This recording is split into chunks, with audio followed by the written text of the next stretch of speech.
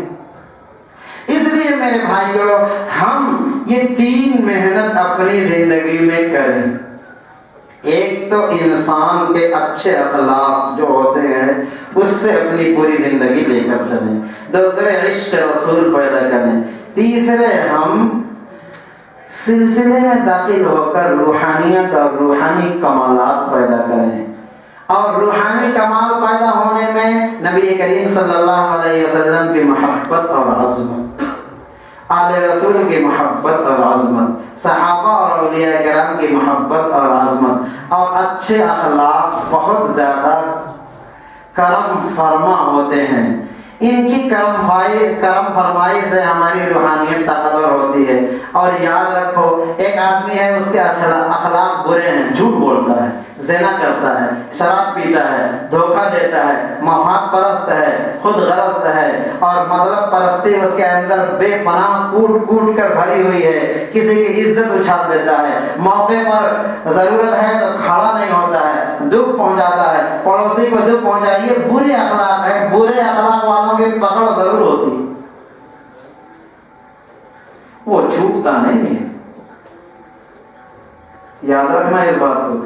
اچھے اخلاق والوں کو ڈھیل دی جاتی ہے۔ نبی کریم صلی اللہ علیہ وسلم جب مکہ اور مدینہ میں مبعوث فرمائے گئے، آپ کے سامنے 2 قوم تھی، ایک مکہ کی بت پرست قوم تھی، دوسری یہود و نصارہ تھے جو تورات اور انجیل کے حامل تھے، آسمانی کتاب کے حامل تھے، موسیٰ علیہ السلام، عیسیٰ علیہ السلام کو مانتے ہیں۔ یہ جو کفار تھے، بتوں کو پوجتے تھے، ان کے اندر انسانیت کی اچھی صفات تھی، وعدہ کر کے پورا کرتے تھے، وعدہ خلافی نہیں کرتے تھے، جھوٹ نہیں بولتے تھے، خیانت نہیں کرتے تھے، چوری نہیں کرتے تھے، زنا نہیں کرتے تھے، بدنگاہی نہیں کرتے تھے، صلہ رحمی کرتے تھے، رشتہ داروں کو تکلیف نہیں پہنچاتے تھے، کسی کو دھوکہ نہیں دیتے تھے۔ یہ اچھے اخلاق، مہمان نوازی ان کے اندر کوٹ کر بھری ہوئی تھی۔ کوئی آدمی مصیبت میں پڑ جائے تو مصیبت کے بعد اس کا سہارا بنتے تھے، کسی کی کمزوری سے ناجائز فائدہ نہیں اٹھاتے تھے، کسی کی کمزوری کی وجہ سے اس کا استحسان نہیں کرتے تھے۔ یہ اچھی صفات ان کے اندر تھی۔ اور یہودی دھوکہ دیتے تھے، جھوٹ بولتے تھے، خیانت کرتے تھے، آپ کی ضرورت پر کام نہیں آتے تھے، جب موقع پڑا اپنا مطلب ہوا تو آپ کے آگے پیچھے لگے ہیں، موقع ختم ہو گیا تو آپ کو کنارے لگا دیا، اور خود غرضی، مطلب پرستی، مفاد پرستی کوٹ کر ان کے اندر بھری ہوئی تھی۔ وقت پر وہ انسان ہے، وقت پر بھیڑیا بن جاتے ہیں، وقت پر تمہارے ساتھ ہیں، وقت پر پھر بچھو کی طریقے سے ڈنک مارتے ہیں۔ یہ بری عادتیں، بری خصلتیں یہودیوں کے اندر۔ جانتے ہو اللہ تعالیٰ نے کیا کیا؟ میرے بھائیو، پوری تاریخ و سیرت اٹھا کر آپ دیکھ لیجیے، کفار مکہ کو اللہ تعالیٰ نے ڈھیل دی۔ صرف جو دگج لوگ تھے، چودھری، جو اپنی چودھراہٹ کی وجہ سے پبلک کو حضور صلی اللہ علیہ وسلم کے پاس آنے نہیں دیتے تھے، صرف ان کی پکڑ کی، بقیہ سب کو اسلام دے دی۔ غزوہ بدر میں 70 کو مار دیا، ابو جہل سمیت 70 کو قید میں ڈال دیا، پھر یہ 70 کو نبی کریم صلی اللہ علیہ وسلم کی مزاج رحمت نے 70 کو آزاد بھی کر دیا۔ 70 کو مار کر جانتے ہو کیا کیا؟ وہ جو 70 قید میں تھے ان کو آزاد بھی کرا دیا۔ نبی کریم صلی اللہ علیہ وسلم نے کہا، ان میں سے جو آدمی تعلیم دے دے صحابہ کو، وہ تعلیم کے بدلے آزاد ہو جائے۔ تو سب نے علم سکھایا۔ اسلام میں سب سے پہلا مدرسہ، سب سے پہلا اسکول، سب سے پہلی نرسری یہ ہے کہ دشمن نے کافر اس کے ٹیچر تھے اور صحابہ پڑھنے والے تھے، دشمن کافروں نے پڑھایا، اس پڑھانے کی وجہ سے ان کو رہائی دے دی. کیوں؟ اچھی صفات، اچھے اخلاق کے حامل تھے، اس لیے ان کو ڈھیل دی گئی. بعد میں لوگ مسلمان بھی ہو گئے اور 70 جو چودھری تھے ابو جہل سمیت ان 70 کو ختم کر دیا. اب یہ چودھری ختم ہو گئے، اب یہ پوری کی پوری بت پرست جو پبلک ہے، اچھی عادات، اچھی صفات، یہ سچے ہیں، امانت دار ہیں، صلہ رحم ہیں، مہمان نواز ہیں، غم گسار ہیں، محبت والے ہیں، ان کے دل میں ہمدردیاں ہیں، ان کے دل میں ایک دوسرے کے لیے خیر خواہیاں ہیں، بدخواہی کا مزاج نہیں رکھتے. سب کو اسلام دے دیا اور فتح مکہ کے موقع پر اعلان عام کر دیا. ہاں، فتح مکہ کے موقع پر نبی کریم صلی اللہ علیہ وسلم داخل ہو رہے ہیں اور کہہ رہے ہیں جو بھی مکہ کا آدمی اپنا ہتھیار ڈال دے اس کو امن ہے، جو بھی مکہ میں اپنے گھر کا دروازہ بند کر لے اس کو بھی امن ہے، جو بھی مکہ میں خانہ کعبہ میں داخل ہو جائے اس کو بھی امن ہے، اور جو بھی مکہ کے بادشاہ ابو سفیان کے گھر میں داخل ہو جائے اس کو بھی